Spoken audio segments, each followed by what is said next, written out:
Bonjour à tous, j'espère que vous allez tous très bien. Aujourd'hui, on se retrouve pour l'analyse de la ronde numéro 8 de ce tournoi du Cap d'Agde. J'ai pour l'instant 4,5 points sur 7, ça se passe parfaitement bien. Et aujourd'hui, j'ai les pièces blanches contre le maître international indien Panda 100 bits, classé 2380. Donc voilà, c'est un joueur compliqué à battre, indien, maître international, quasi 24, et qui réalise un plutôt bon tournoi. Il vient de battre mon collègue Ewan Pichon, maître feed, à la ronde précédente. J'ai les pièces blanches, donc l'objectif c'est chercher un bon match nul avec les pièces blanches. Pour cette partie, j'essaie de me préparer, mais malheureusement il joue pas mal de choses différentes, donc c'est compliqué de réussir à le fixer sur quelque chose en particulier, donc je regarde pas mal de choses différentes, et on va voir si j'ai réussi à lui caler une petite prépa. Juste avant, n'hésitez pas à liker la vidéo, vous abonner à la chaîne si ce n'est pas encore fait, et mettre un petit commentaire, et c'est parti.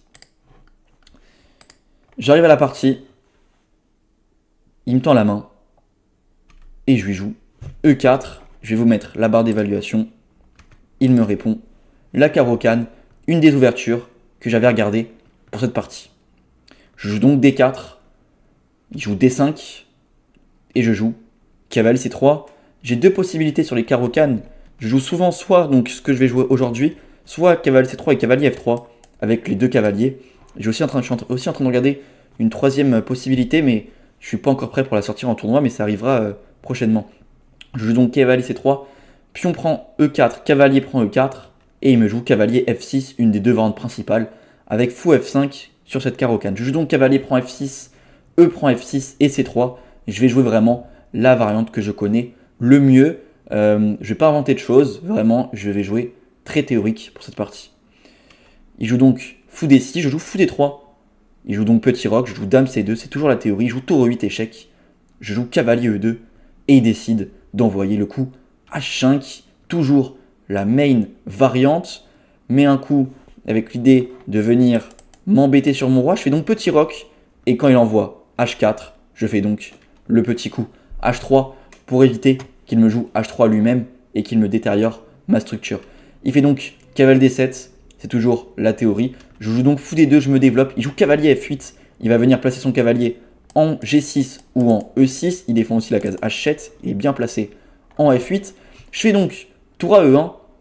Et là, c'est le premier moment crucial de la partie, savoir quelle variante il va choisir, parce que jusque-là, c'est très théorique, mais à ce moment-là de la partie, il y a 4-5 grandes variantes qui sont possibles. Il a 3 coups de fou, fou C7, fou D7, ou il y a un troisième coup de fou normalement, fou E6, c'est les 3 coups jouables. Il y a aussi G6 qui est jouable, et aussi le coup dame C7, un peu moins joué, mais qui n'est pas mauvais non plus. Il décide de me jouer G6. J'avais regardé très rapidement ce coup-là, mais le problème c'est qu'il y avait tellement de choses à regarder, je n'ai pas vraiment pu regarder ça dans le détail. Mais je me souviens qu'il faut que je joue cavalier F4, cette position-là. J'active mon cavalier sur son roi, je libère ma tour sur la colonne, c'est un coup plutôt logique. Il fait donc fou E6, il continue à me jouer ça très rapidement, tout tempo, il connaît aussi très bien, mais je vais enchaîner par cavalier prend E6 très rapidement. Il fait aussi cavalier prend E6 et je fais fou C4. J'ai la paire de fou dans cette position. Et mon objectif, c'est de prendre ce cavalier à un moment. Il fait donc dame D7. Je peux potentiellement déjà prendre si je veux jouer cette finale-là. Mais c'est vrai que cette finale-là, elle est quand même légèrement mieux pour les noirs. Et bon, j'ai envie d'égaliser, mais c'est plutôt lui qui va pousser dans cette finale. Et c'est compliqué quand même. J'ai pas envie de rentrer direct là-dedans. Je fais donc plutôt dame E4. C'est encore théorique. J'attaque le pion H4. Faut qu'il le défende. La seule manière, c'est de jouer cavalier F4, parce que s'il joue G5, son roi va être très faible et il va avoir de gros soucis. Il joue encore une fois tempo, cavalier F4, et je lui réponds aussi tempo, dame F3, pour protéger ma dame. Il va réfléchir pour une première fois après 18 coups. Je rappelle que la cadence, c'est 1h30 plus 30 secondes par coup. Ici, je suis déjà à 1h36 à la pendule, donc j'ai toujours tempo. Lui aussi, et il va réfléchir pour la première fois. Je pense qu'il hésite entre deux variantes qui sont jouables, dame C7 et dame F5. Je connaissais surtout le coup dame C7. J'avais quelques vagues souvenirs très très lointains. Dame F5, j'avais aucune référence possible. Mais maintenant, je les ai. Il faut jouer avec G4 sur dame F5, dame G5 et roi H1. Et c'est quand même une position plus agréable pour les blancs, notamment avec la paire de fous. Et des pièces quand même plus actives. Un petit clouage qui fait du bien ici aussi. Il fait donc dame C7. Et là, j'hésite, j'ai un petit trou de mémoire, j'ai un doute si le coup c'est tour prend E8 ou tour E4. Je sais qu'il y a un échange de tours qui va avoir lieu, mais je sais plus si c'est moi je dois y aller ou c'est moi je fais tour E4 pour l'obliger à prendre. Sinon, il a un problème sur ce clouage. Et j'ai un doute et je finis par jouer tour E4. Pardon, je finis par jouer tour E4. Finalement, il fallait prendre la tour en E8, puis jouer G3. Prise, prise. Cavalier prend H3 n'est pas possible parce que son cavalier est enfermé. Il ne peut ressortir qu'en G5 et là-dessus, c'est déjà totalement perdant pour lui. Donc prise, prise, G3, prise, prise, il doit repartir en D5. Et là-dessus, je peux continuer avec G4. Et j'aurai une position plutôt agréable avec ma paire de fous. Je confonds un peu et je joue tour E4, mais c'est pas très grave, c'est un coup tout à fait correct. Il joue donc tour prend E4 en soufflant. Bizarre. Je fais donc dame prend E4. Il joue F5 et je recule en F3. Je me dis que cette position va être plutôt bien pour moi. Parce qu'à tout moment, je peux jouer fou prend F4 et avoir un fou de clore opposé dans une finale. Ça peut vraiment mener au match nul, qui était l'objectif de cette partie. Surtout quand je joue juste à côté de mon collègue Ewan Pichon, qui lui a terminé littéralement en 2 minutes sa partie. Il a joué 3 coups. Il a proposé une contre un maître international. Le maître a accepté. Donc j'avais aussi envie de rapidement terminer cette partie. Aussi, bon, c'est un fort joueur en face, mais aussi parce que j'ai le tournoi de Blitz le soir. Pour ceux qui ont un peu suivi le tournoi, vous savez, j'ai joué dans la salle Molière. C'est incroyable, c'est magnifique la salle. C'était un tournoi de Blitz où il fallait se qualifier pour être dans les 32 derniers. Et jouer dans une magnifique salle. Et la phase finale, elle avait lieu le soir après cette partie. Donc j'avais aussi envie de garder des forces pour ce moment de la journée. Donc forcément, un match nul rapide, ça m'arrange aussi. Ici, il fait donc tour B8. Et je joue donc tour E1. Et je lui propose match nul. Je lui propose match nul parce que c'est une variante théoriquement très très égale. J'ai la paire de fous. Je peux avoir des finales de opposées rapidement. Donc je me dis, j'ai les blancs. Potentiellement, il va accepter. Ça m'arrangerait. Je pourrais tranquillement me reposer. Et quand je joue tour E1 et que je lui propose match nul, je lui dis comme ça. Il me regarde en rigolant. Et il joue tempo B5. Je me dis ok, en fait je joue contre Magnus. Excuse-moi, il y a 8 classes d'écart entre nous deux, t'es un giga grand maître, je te propose nul, tu rigoles dans ma gueule. Ok, bon. Je fais donc fou B3. Mais il y aura d'autres événements de cette partie qui me font penser que c'est juste un abruti total. On en reparlera après. Il fait donc A5. Il pousse à l'aile dame parce que bon, il peut refuser le match nul, c'est tout à fait normal. Il me répond no, ou il me répond pas, juste il joue son coup. Mais me jouer tempo comme ça sans noter son coup, à me rigoler à la tête comme ça, bon ok. Je fais donc A3, il joue A4 et je fais fou A2. Bon, je fixe sa structure à l'aile dame, ça me rapproche encore un peu plus de l'égalité. Il fait donc roi G7, je fais fou prend F4, je finis par rentrer dans cette finale, fou de clore opposé, et je joue dame E2 avec l'idée de menacer de rentrer en E7 parce que si je rentre en E7, là c'est même moi qui joue pour le gain. Il fait donc fou D6 pour m'empêcher de rentrer et je joue dame E3, un petit coup d'attente parce que j'ai mes pièces bien placées, j'ai pas envie de bouger mes pions pour détériorer ma structure, mon roi est à l'abri, j'ai pas forcément de coups, donc je vais faire des coups d'attente. Il fait donc dame D8, je joue fou B1 avec l'idée de venir recycler mon fou peut-être plus tard en F3, venir taper sur la faiblesse en C6. Il fait donc dame F6, je joue fou D3 et il joue tour B7. Et là je me dis, ok, faut que je fasse attention quand même parce que si je le laisse faire tour E7, ça peut être dangereux. S'il prend lui-même, imaginons, je sais pas, je joue roi F1, tour E7, dame F3, prise, peut-être qu'il va pouvoir jouer dame G5. Ah non, il y a le pion qui est en l'air. Bon, peut-être dame E6, fou bouge, et C5, il essaiera de rentrer sa dame. Je me dis, ok, c'est une prise de risque. Je joue dame F3 juste. J'attaque son pion en C6 et j'empêche tour E7.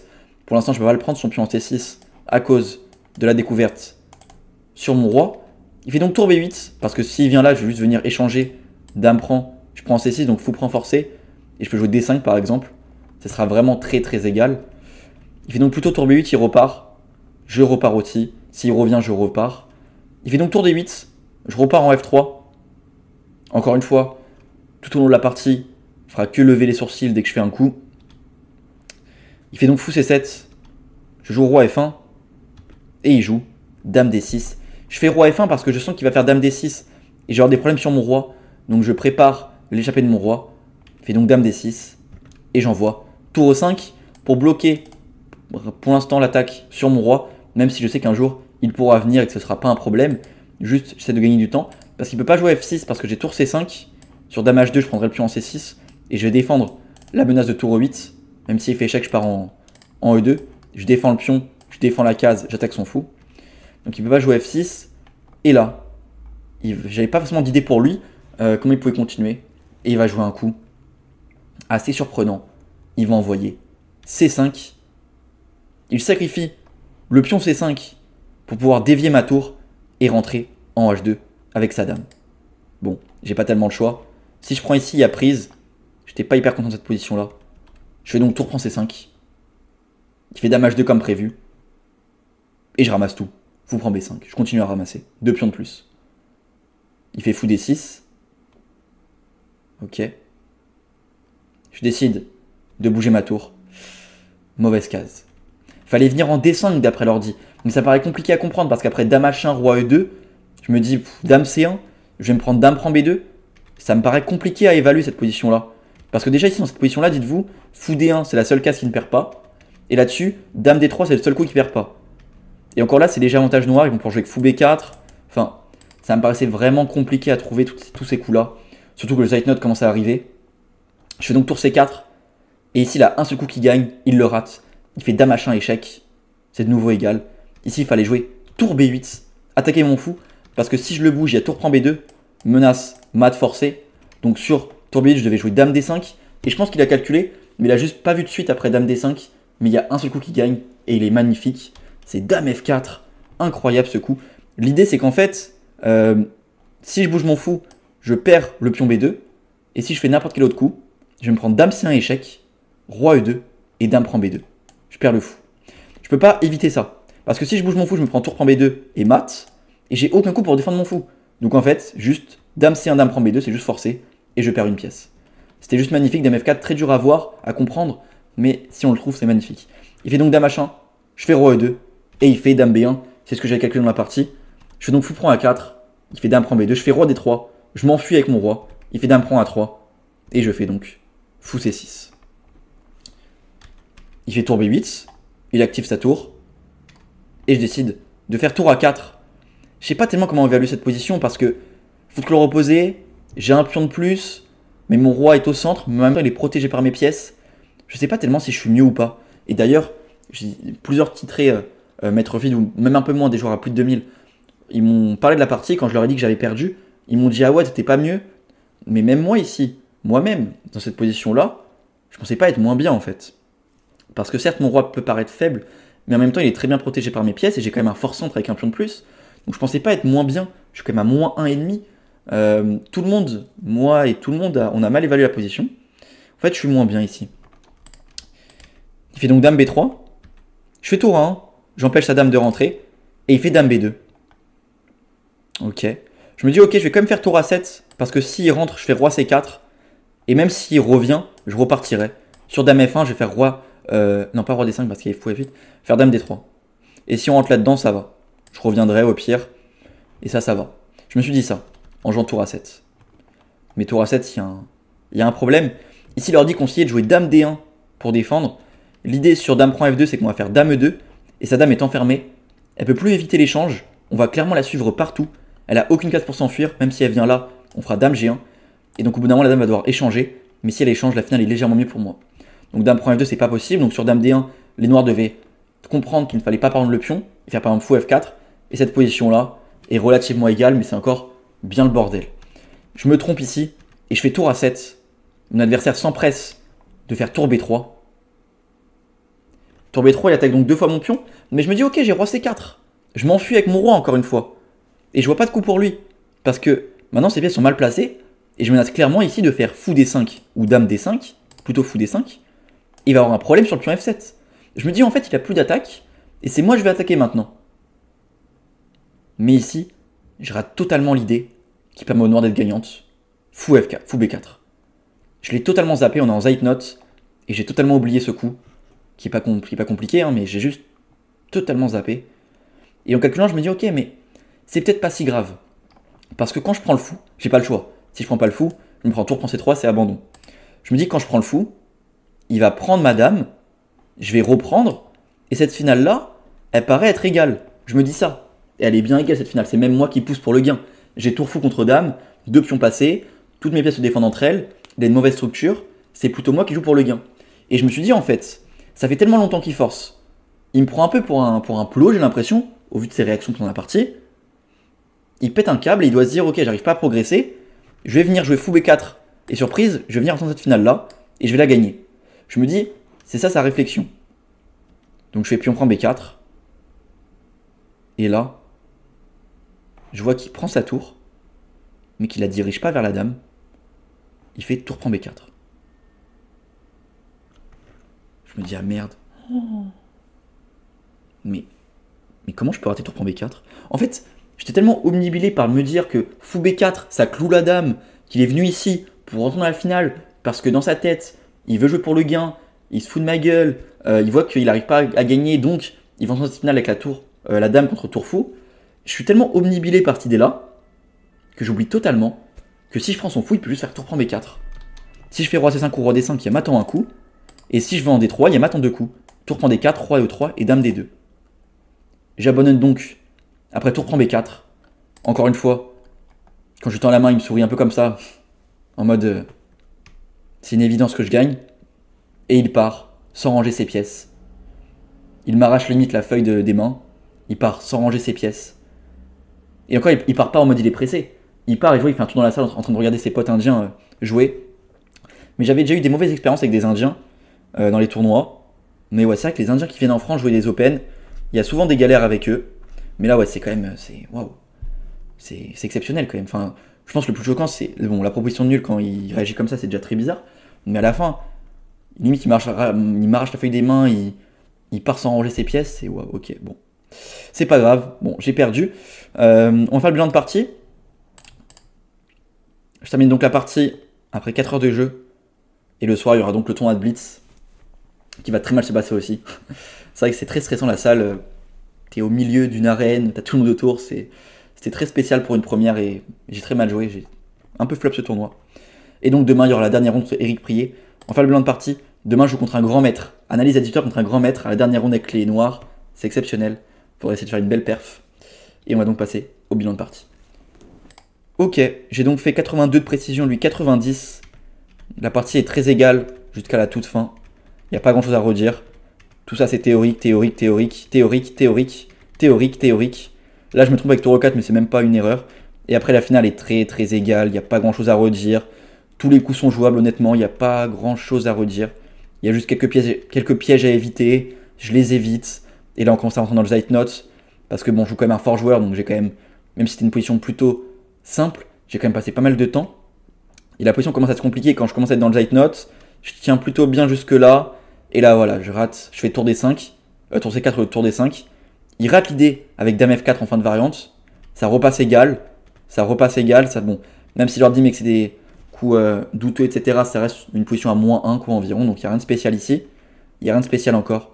Et c'est surtout là où je fais donc tour A7 au lieu de dame D1.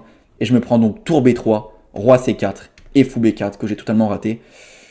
C'est juste totalement perdant. Bon, on leur dit mettez -6 donc c'est totalement perdant. Je me prends le mat mais c'était déjà terminé. C'était vraiment tour A7 l'erreur. Et donc là, c'est terminé, j'abandonne. Ok. Dommage. Je suis donc à 4,5 points sur 8. Demain, dernière ronde contre le grand maître Eric Prié avec les pièces noires.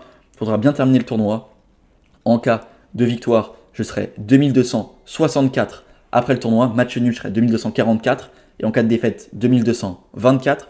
Donc il y a quelque chose à faire pour cette dernière ronde. Ce sera le dernier jour à 9h, très matinal, cette dernière ronde. Il faudra être en forme pour faire une belle partie et pouvoir essayer de viser la victoire dans cette dernière ronde pour bien terminer le Cap d'Agde. Allez, on se retrouve demain à 18h pour les analyses du Cap d'Agde. J'espère que la vidéo vous aura plu. N'hésitez pas à liker, vous abonner, mettre un petit commentaire. Et je vous retrouve demain à 18h. Allez, ciao.